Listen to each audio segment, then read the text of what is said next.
presentar la resolución del examen de residentado médico 2021. La parte A. Quien les habla es el doctor Fernando Torres. Pregunta número 1. Adolescente de 13 años llega a emergencia por haber ingerido 20 tabletas de paracetamol hace 3 horas. Presenta náuseas, vómitos, palidez y diaforesis. ¿Cuál es el antídoto para esta intoxicación? Bueno, vamos a aclarar ciertos puntos. El fluoxetinilo se usa básicamente cuando hay una intoxicación por las benzodiazepinas, ¿correcto? La defeoxamina se utiliza cuando hay una intoxicación por hierro. El viperideno cuando hay una intoxicación por haloperidol, ¿correcto? Y la naloxona, no menos importante, cuando hay una intoxicación por opioides, ¿correcto? En este caso, la pregunta hace referencia a que el paciente ha ingerido 20 tabletas de paracetamol. Entonces, ¿cuál es la respuesta correcta? Sería la letra A. N-acetilcisteína para estos pacientes en cuadros de intoxicación por paracetamol, ¿correcto? Vayamos a la pregunta número 2.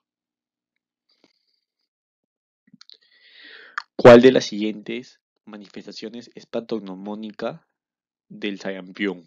Bueno, vamos a recordar ciertos puntos. El sarampión es un ADN virus, ¿correcto? De la familia Paramyxoviridae, ¿correcto? Hay que recordar también que en cuanto a la clínica aparecen unas manchas. Estas manchas son las conocidas manchas de Koplik. Manchas de Koplik, ¿correcto? ¿Qué más podemos mencionar? Estas manchas de Koplik aparecen antes del exantema, ¿correcto?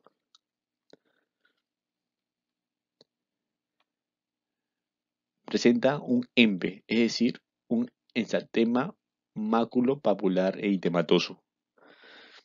Es morbilliforme, es decir, tiene descamación fina, ¿correcto?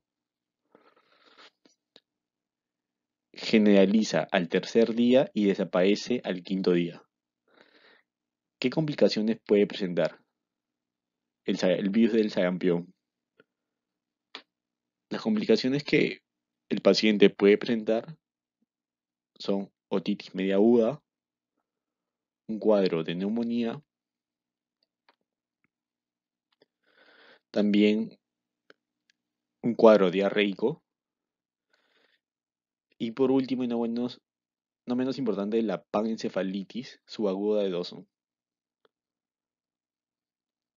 ¿correcto? Entonces, esta pregunta hace referencia a cuál de las siguientes manifestaciones patognomónica del sarampión. Letra E, manchas de Koplik, ¿correcto? Vamos a la siguiente pregunta. Pregunta número, 30. Hemos desglosado algunas para poderlas comentar. De las células de la neuroglía, aquellas que tienen función de sostén y participan del control de la composición iónica y molecular del ambiente extracelular de las neuronas son. Bueno, es una pregunta de ciencias básicas de neurología. Y para esto hay que tener en cuenta ciertos puntos. Tipos de astrocito, ¿correcto? Hay dos tipos de astrocito. El fibroso y el protoplasmático, ¿correcto? Vamos a cambiar de color.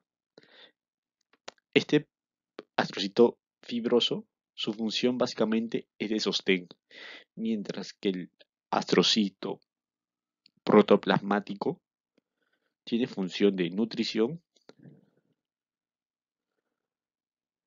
y metabolismo. Entonces, la pregunta nos menciona lo siguiente.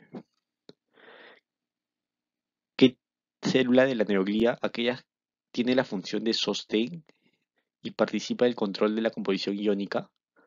La que tiene célula de sostén, la función de sostén es el astrocito fibroso, ¿correcto? Para ser más específico, el fibroso. Pero nos pregunta en general qué célula, que sería el astrocito.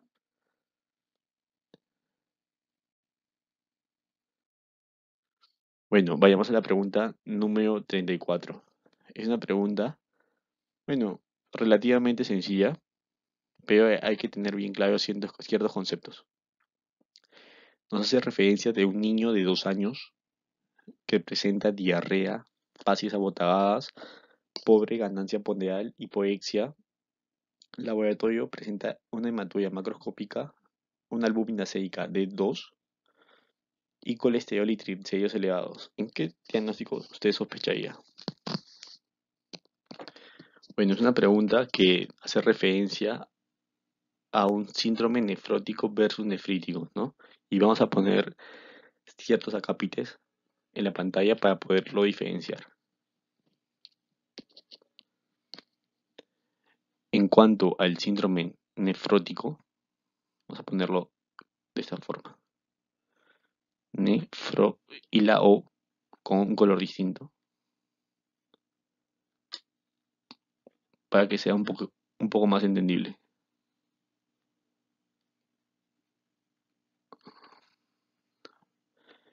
Y nefrítico también con la...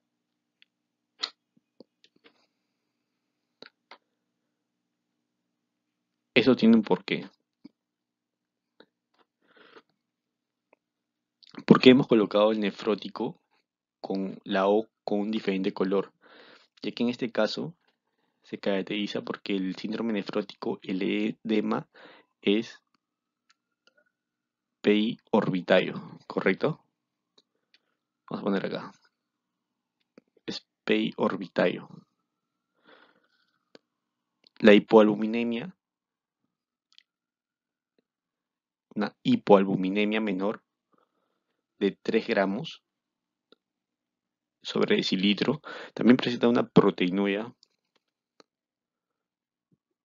pero este es mayor a 3.5 gramos al día, una proteinuria en rango nefrótico. Y por último y no menos importante, la hiperlipidemia, ¿correcto? En cambio, el síndrome nefrítico se caracteriza básicamente porque el paciente presenta un cuadro, bueno, hipertensivo, hematuria, bueno, puede tener oligoanuria o azoemia, pero la proteinuria a comparación del síndrome nefrótico es menor a 3.5 gramos al día. Es una proteinuria en rango nefrítico, ¿correcto? ¿Qué más podemos mencionar? La etiología. Cuando es síndrome nefrótico y se trata de un niño, lo más probable es que sea una enfermedad de cambios mínimos, ¿correcto? Vamos a ponerlo así, enfermedad de cambios mínimos. ¿Qué otra causa de síndrome nefrótico tenemos? La glomerulonefritis membranosa.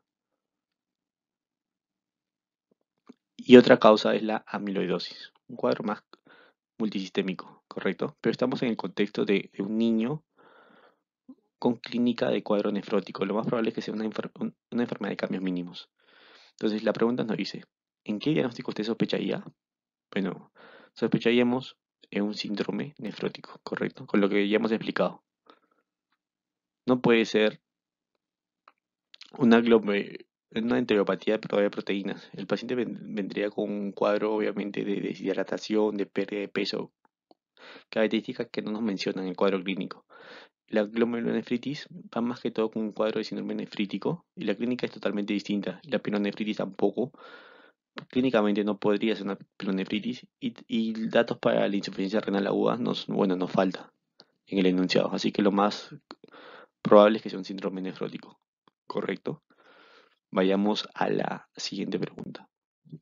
La pregunta número 36. Una pregunta también de pediatría en la que nos hace referencia a un lactante de 3 meses. traído a la consulta por múltiples lesiones papuloeritematosas, algunas costrosas, descamativas, en cuello cabelludo, axilas, tórax y abdomen, lesiones vesiculares ampollosas y costras en palmas de manos y plantas de pies. Manos y palmas de pies. Madre presenta lesiones costrosas lineales en regiones submamarias y areolas. ¿Cuál es el tratamiento de elección? Bueno, este cuadro clínico hace referencia a un cuadro de acariosis, ¿correcto? O escabiosis, o sarna. Escabiosis, acariosis o sarna. ¿Por qué hemos subrayado la localización en palmas de manos y plantas de pies? Porque ha sido pregunta de examen. Es la localización más frecuente en los lactantes, en los niños, sobre todo menores de 2 años, en palmas de manos y pies, ¿correcto? Entonces hay que tener claro ciertos acápites. ¿Cuál es el agente etiológico? El agente etiológico de la escabiosis es el Sarcoptes scabiei, ¿correcto? ¿Qué factores de riesgo condicionan esta patología? En primer lugar, el contacto con personas infectadas, ¿no? En este caso, su mamá tiene un cuadro muy característico de esta enfermedad. También, bueno, personas inmunosuprimidas o incluso pacientes de edad avanzada, ¿no? Son factores de riesgo para que se puedan presentar este cuadro. Obviamente va muy asociado al un cuadro de higiene. Tiene que ver mucho con el hacinamiento en muchos de los hogares. ¿Qué clínica presenta? Bueno, la clínica, el paciente de lo que más aqueja y lo vamos a cambiar de color es un prurito intenso. Este prurito generalizado, sobre todo en pliegues cutáneos, ¿correcto? Y es típico, bueno, en manos, pies, axilas, tronco, genitales, básicamente. Este prurito, ¿en qué momento del día es más constante? En la noche, ¿correcto? Y bueno, la característica de las lesiones son múltiples. Hay vesículas, puede presentarse ampollas, costras, y es típico el surco acaíno, ¿correcto? Vamos a colocarlo por acá. Surco acaíno. Es típico de los pacientes con escabiosis, acariosis o sarna.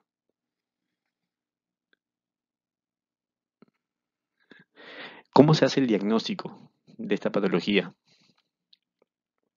El diagnóstico se hace mediante la colocación de una cinta adhesiva,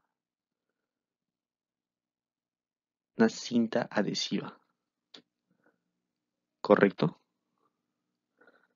Que puede ser observado al microscopio. Entonces, en este caso, la pregunta es concreta. Ya sabemos que el cuadro clínico es de una probable escabiosis. ¿Cuál es el tratamiento de elección? La permetrina. Bueno, al 5%, igual hay concentración al 2.5, pero básicamente al 5% en caso nos preguntaran en el examen, ¿correcto? La respuesta correcta es la letra E. Vayamos con la siguiente pregunta. Esta pregunta ya es de la parte B, ojo, del examen de recientado médico del 2021. ¿Cuál es la hormona sintetizada de la glándula adrenal con mayor actividad mineralocorticoide? Hay que recordar, hemos colocado este gráfico que hace referencia a la corteza. Estamos hablando de la corteza, ¿correcto? Esta corteza, como ustedes pueden observar, tiene 3 capas: la glomerular, la fascicular y la reticular. Glomerular, fascicular y la reticular. Y esta a su vez, la capa glomerular se va a encargar de la producción de mineralocorticoides, ¿correcto? En este caso la aldosterona. La fascicular se encarga de la producción de los glucocorticoides, como el cortisol. Y la capa reticular de los andrógenos, como la dehidroepiandrosterona. Entonces, es una forma de recordar. Glomerular, fascicular, reticular son las tres capas, de la parte más externa a la parte más interna, y es una forma de recordar, ¿no? Está en orden, bueno, alfabético se podría decir, A, C y D. Entonces, la pregunta es la siguiente: ¿cuál es la hormona sintetizada en la glándula adrenal con mayor actividad mineralocorticoide? La respuesta es aldosterona, la letra C. Bueno, esta es una pregunta también de pediatría, que no es complicada, simplemente hay que tener claros ciertos conceptos. Un recién nacido de 40 semanas con peso al nacer por debajo del percentil 10 de la curva de crecimiento intrauterino de la relación peso para la edad gestacional, ¿correcto? Relación peso para la edad gestacional. ¿Cómo lo clasificaría de acuerdo a este indicador antropométrico? Bueno, esta pregunta nos hace referencia a la curva de Lubchenco, ¿correcto? ¿Qué nos dice Lubchenco? Como ustedes pueden observar, hay límites: 10, 90, y esto que estoy subrayando es lo normal. Es lo normal. Lubchenco, ¿qué dice? Cuando es, lo vamos a cambiar de color. Cuando es menor a 10, menor del percentil 10, es un bajo peso para la edad gestacional, ¿correcto? Cuando la curva de Lubchenco nos marca, vamos a cambiar de color, a este nivel, entre 10 a 90, 10 a 90, percentil 10 a 90, es un adecuado peso para la edad gestacional. Y cuando la curva nos marca un percentil mayor de 90, vamos a colocar este color. Bueno, el color celeste, mejor. Vamos a cambiar el punteo. Cuando Lubchenco marca por arriba del percentil 90, es un paciente que es grande para la edad gestacional, según la curva de Lubchenco, ¿no? Que hace relación o referencia a la relación entre el peso para la edad gestacional. Entonces, en este paciente nos dice bien claro que su peso al nacer es por debajo del percentil 10. Entonces, la respuesta correcta sería, según la pregunta, ¿cómo lo clasificaría de acuerdo a ese indicador antropométrico? Lo clasificaría como un pequeño para la edad gestacional, ¿correcto? Hace relación, la curva de Lubchenco hace referencia respecto al el peso al nacer con respecto a la edad gestacional en semanas, ¿correcto? Entonces la respuesta correcta es un pequeño para la edad gestacional. La letra C. Vayamos a la siguiente pregunta.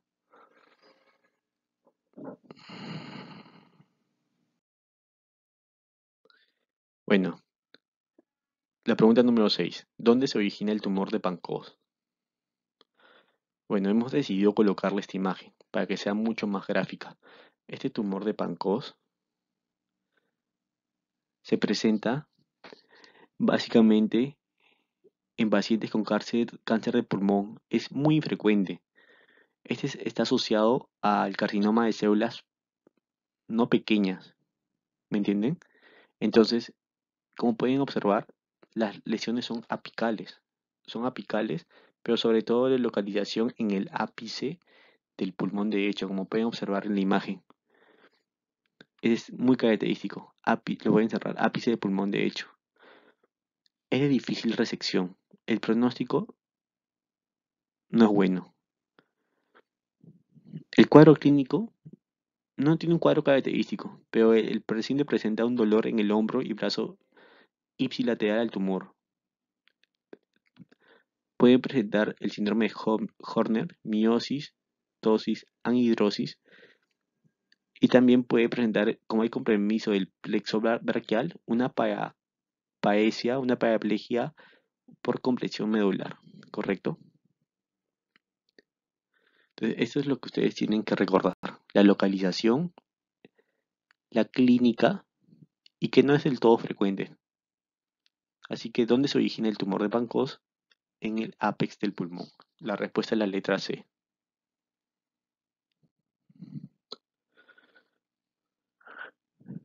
Bueno, vamos a resolver una pregunta de salud pública que hace referencia a los tipos de prevención, ¿correcto?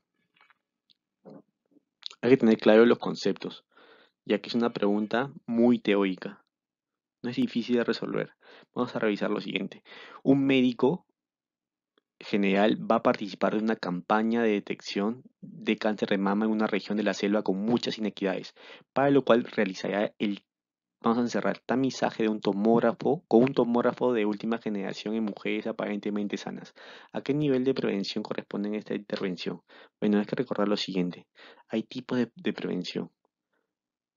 En primer lugar, la primordial. ¿Qué es lo que busca la prevención primordial?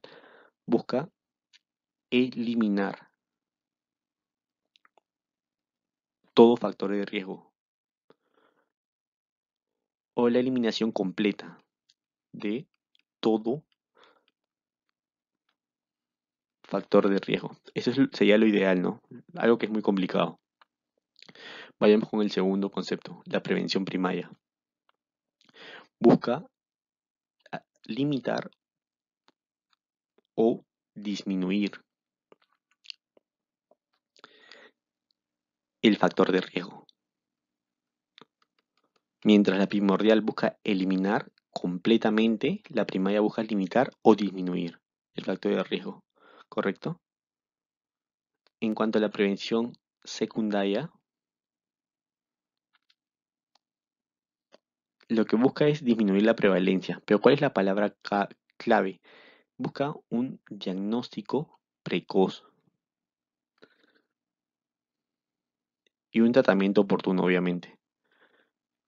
Pero entonces, para el diagnóstico precoz, ¿qué vamos a necesitar? Métodos de screening. En este caso, el médico general va a hacer uso de un tomógrafo de última generación, que es un método de screening, ¿correcto? Así que busca disminuir la prevención secundaria, la prevalencia de la enfermedad, básicamente. En cuanto a la prevención terciaria, ¿qué es lo que hace la prevención terciaria? Realiza, promueve actividades de rehabilitación y busca evitar complicaciones, ¿correcto? Bueno, y la prevención cuaternaria, y no menos importante, busca evitar o disminuir, mejor dicho, eventos adversos de la enfermedad de fondo. Así que en este caso clínico, cuando ustedes vean cualquier método de detección precoz, screening o el gol estándar, marquen directamente prevención secundaria, ¿correcto? Primaria, cuando busque disminuir los factores de riesgo, y les pueden preguntar incluso la prevención terciaria, ¿no? Que básicamente son actividades de rehabilitación que buscan evitar complicaciones, ¿correcto? Bueno, y vayamos a la pregunta 93. Esa pregunta 93 es una pregunta relativamente sencilla, siempre y cuando tengas los conceptos bien claros. Es una pregunta de ciencias básicas, de neurología. Hace referencia, vamos a revisar. Es un niño de 3 años, el cual es llevado a consulta por presentar inestabilidad para la marcha desde que comenzó a caminar. Madre refiere que pensó que mejoraría con el tiempo, por eso no acudió antes. Usted solicita una tomografía y se evidencia hipoplasia cerebelar. ¿Qué vesícula encefálica se afectó en la embriogénesis? Bueno, hay que tener bien claro los conceptos. Hemos colocado una imagen. Vamos a colocar el puntero láser.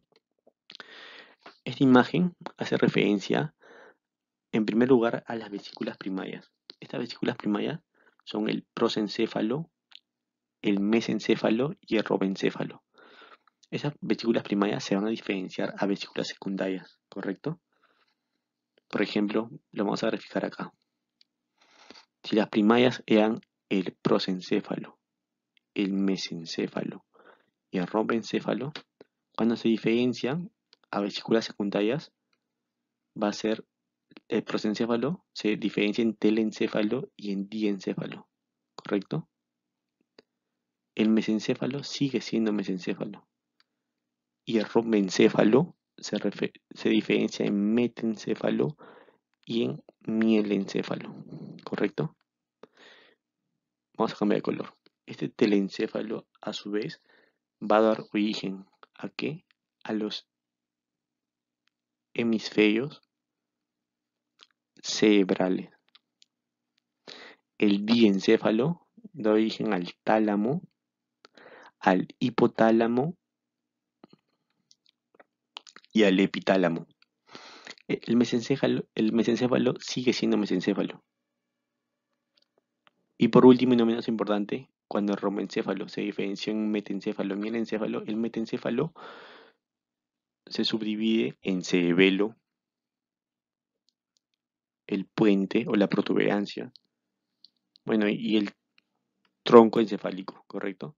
Y el mielencéfalo se diferencia en la médula, bueno, en la médula oblonga. Entonces, el caso clínico nos hace referencia a un paciente de 3 años que tras un hallazgo de una tomografía se evidenció una hipoplasia cerebelar. ¿Qué vesícula encefálica se afectó en la embriogénesis? Bueno, según lo que hemos explicado, se ha afectado el metencéfalo, ¿correcto? La letra o la respuesta correcta es la letra C. Bueno, y eso sería todo por el día de hoy. Vamos a seguir subiendo videos al canal y si les gustó, nos gustaría que lo compartan, den me gusta y sigan el contenido para poder continuar colgando algunos videos durante la semana. Muchas gracias.